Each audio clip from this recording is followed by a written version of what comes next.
क्या आप जानते हैं कि एक ऐसी सूरत भी है जो आपकी कब्र को रोशन कर सकती है? एक ऐसी सूरत जो अंधेरी कब्र में नूर बन जाती है और अजाब से बचाने का जरिया बनती है। ये सूरत है सूरतुल मुल्क। रसूल अल्लाह सल्लल्लाहु अलैहि वसल्लम ने फरमाया कि कुरान में एक सूरत है जिसकी 30 आयात हैं।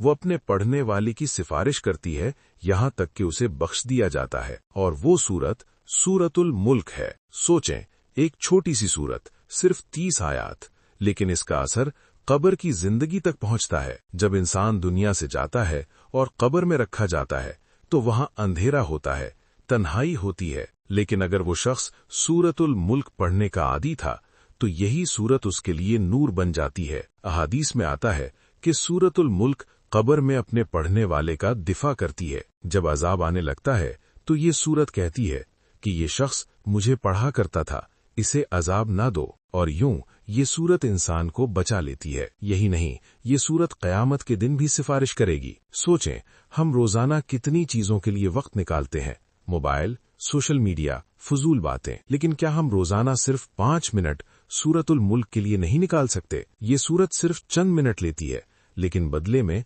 हमें कब्र का सुकून देती है। कब्र जहां कोई रोशनी नहीं होती, वहीं ये सूरत रोशनी बन जाती है। यही वो अमल है जो हमें आज शुरू करना चाहिए। हर रात सोने से पहले सूरतुल मुल्क पढ़ने की आदत बनाएं, अपने बच्चों को भी सिखाएं, अपने घर वालों को भी याद दिलाएं, क्योंकि ये एक ऐसा अमल है जो मरने के बाद भी फायदा देता है। याद रखें, कब्र में न कोई दोस्त होगा, न कोई रिश्तेदार, सिर्फ आपके आमाल आपके साथ होंगे, और अगर सूरतुल मुल्क आपके साथ हो तो अंधेरी कब्र भी रोशन हो जाएगी। अल्लाह हमें अमल करने की तौफीक दे, आमीन। अगर ये वीडियो आपको पसंद आई हो तो इसे जरूर शेयर करें ताकि ज्यादा से ज्यादा लोग इस अमल को अपना सकें, और ऐसे ही इस्लामी वीडियोस के लिए चैनल को सब्सक्राइब करना ना भूलें।